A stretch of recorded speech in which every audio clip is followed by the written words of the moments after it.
Picture this. You're sitting in a high-stakes interview.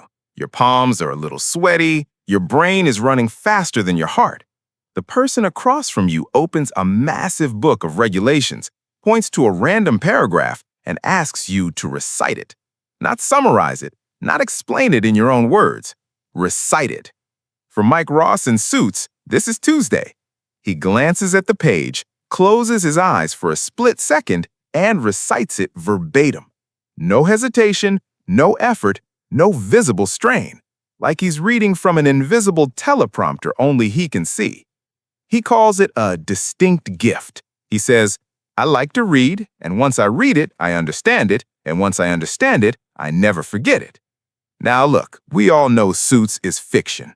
The writers gave Mike a superpower to move the plot forward, to create tension, to make courtroom scenes dramatic instead of boring.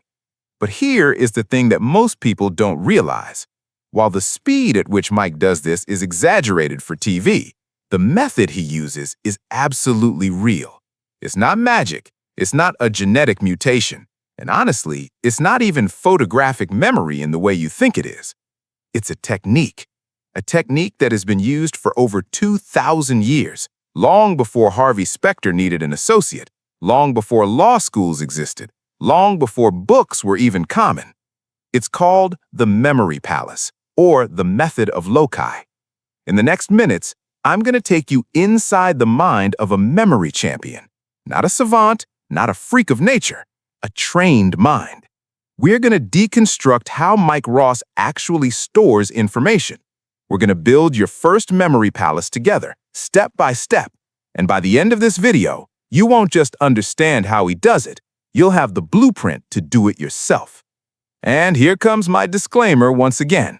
While what I'm about to present is based on proven science, established facts, and the results of many years of studying the human brain, outcomes can vary from person to person due to different factors. Some people pick this up fast. Some people need repetition. Some people doubt themselves longer than they should.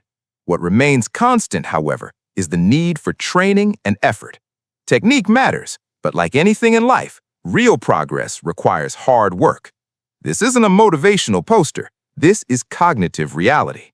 So, if you're tired of forgetting names, dates, or exam material, turn off your notifications. Let's walk into the library. First, we have to clear the debris. Most people operate under a false assumption. You might be thinking, my memory is just bad. I'm forgetful. I'm not like those geniuses. Here's the truth. Your brain is not a hard drive. It doesn't record video.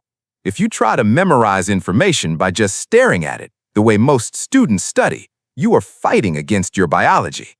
Our brains evolved for survival. We are hardwired for spatial navigation and visual novelty. Think about it. If you're a hunter-gatherer, you don't need to memorize a string of numbers like 314159. You need to memorize exactly where the poisonous berries are, where the clean water is, and where the lions sleep.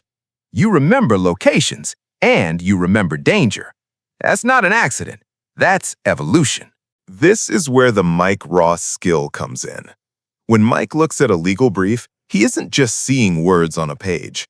His brain is translating those abstract words into concrete spatial images and placing them in a mental location. This is the secret. To remember boring information like laws, math, or history, or whatever that applies to you, you have to trick your brain into thinking that information is a physical object located in a physical space. This goes back to ancient Greece. The legend goes that a poet named Simonides was attending a banquet. He stepped outside for a moment, and tragically, the roof of the hall collapsed, crushing everyone inside. The bodies were unrecognizable, but Simonides realized something incredible. He could close his eyes and visualize the table. He could walk through the room in his mind and remember exactly who was sitting where. He didn't memorize their faces. He memorized their location. This was the birth of the method of loci. Loci is Latin for places, and this is the foundation of Mike Ross's mind. Okay, enough theory. Let's build. To think like Mike Ross, you need a storage facility.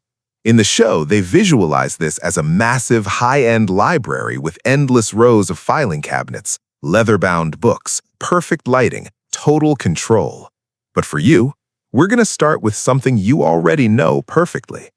I want you to picture your childhood home, or maybe the apartment you live in right now. Why? Because you don't need to use brain power to remember where the kitchen is. You know where the kitchen is. That neural pathway is already a superhighway. Here are the rules for step 1. Select a familiar place, your house, your school, your walk to work. Define a path. You need a linear route. You walk in the front door, you go through the hallway, into the living room, and into the kitchen. No teleporting. Now we need anchors. These are the storage hooks. Let's pick 5 anchors in your house right now. Visualize them with me. The front door, the hallway mirror, the sofa, the coffee table, the kitchen sink. Got 'em? Good. This is your empty file cabinet. Now we need to fill it. Here is where most people fail. They have the palace, but they try to put words in the palace. If you imagine a piece of paper with the word contract sitting on your sofa, you will forget it. It's too boring. Your brain ignores boring. Your brain remembers weird, violent, sexual, or funny.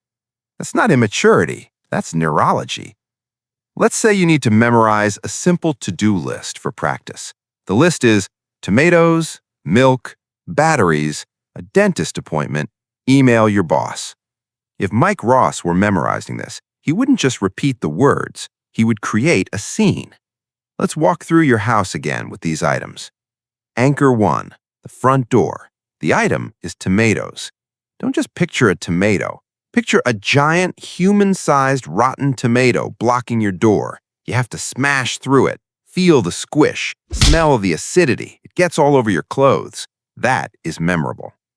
Anchor 2, the hallway mirror. The item is milk. Imagine looking in the mirror, but instead of a reflection, gallons of spoiled, chunky milk explode out of the glass and hit you in the face. It's cold. It smells terrible. Anchor 3, the sofa. The item is batteries.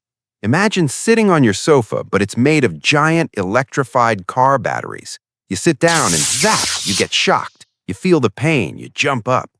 See what we're doing? We are engaging the senses, pain, smell, texture. Anchor 4, the coffee table. The item is dentist appointment.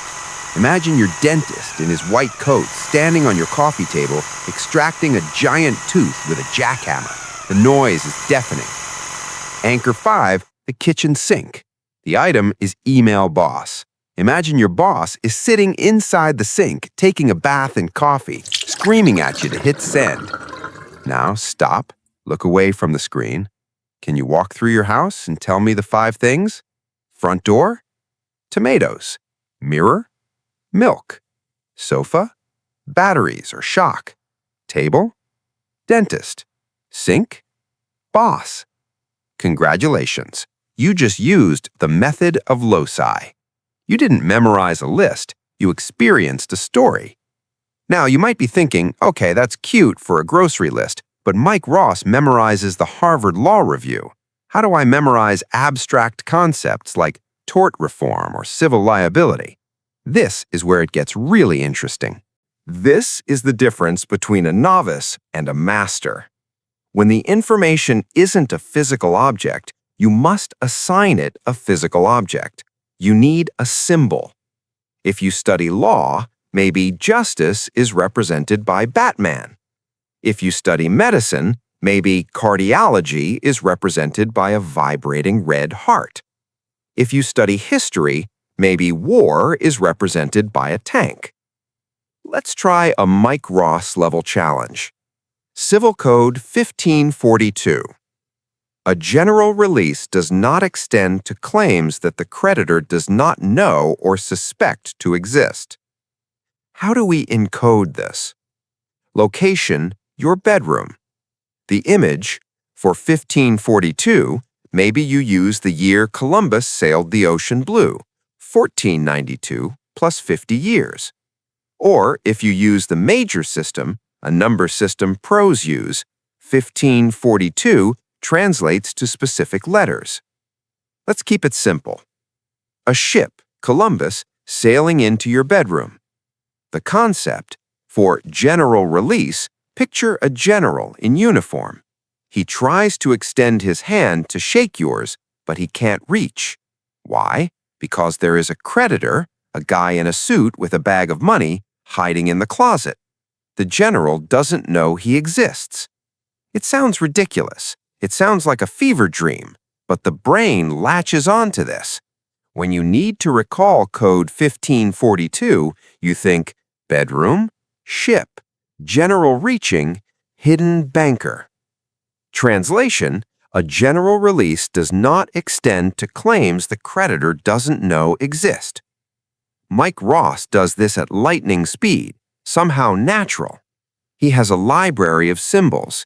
He sees subpoena, he thinks of a specific image. He sees affidavit, he thinks of another. He strings them together like frames in a movie reel. Now, we need to have a reality check, because on TV, Mike just glances at the page and boom, it's there forever. Here's what most people don't realize about the memory palace. It requires maintenance. If you build a palace and never visit it, the roof will collapse, just like Simonides' banquet hall. To make information stick forever, to truly become a walking encyclopedia, you need to revisit your palaces. You walk through them in your mind the next day, then a week later, then a month later. This is called spaced repetition.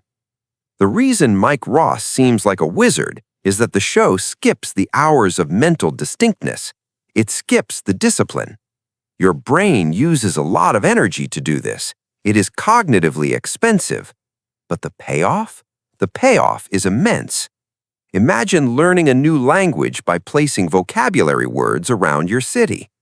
Imagine giving a speech without notes because you placed the introduction in the kitchen and the conclusion in the backyard. It turns learning from a chore into a creative game. We live in an age of external memory. We outsource everything, to Google, to our phones, to the cloud, but there is a power in knowing. When you own the information, you can connect the dots, you can argue better, you can create better ideas.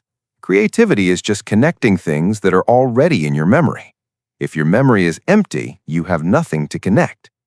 Mike Ross isn't special because of his genetics. He's special because he decided that his mind was a place worth organizing. So here is my challenge to you. Don't just watch this video and click away. Right now, pick one topic. Maybe it's the periodic table. Maybe it's the main points of a book you just read. Maybe it's your credit card number. Build a small palace, just 5 rooms. Fill it with bizarre, vivid images. Walk through it. Because once you realize that your mind is infinite, you stop being a passive observer of information, and you start becoming the master of it. Start building your library. What to do next? Well, maybe start by clicking on that like button and subscribe to help this channel to bring more valuable content. And definitely start practicing all this. Remember that understanding is one thing. Doing, however, makes the difference. I'll see you in the next one.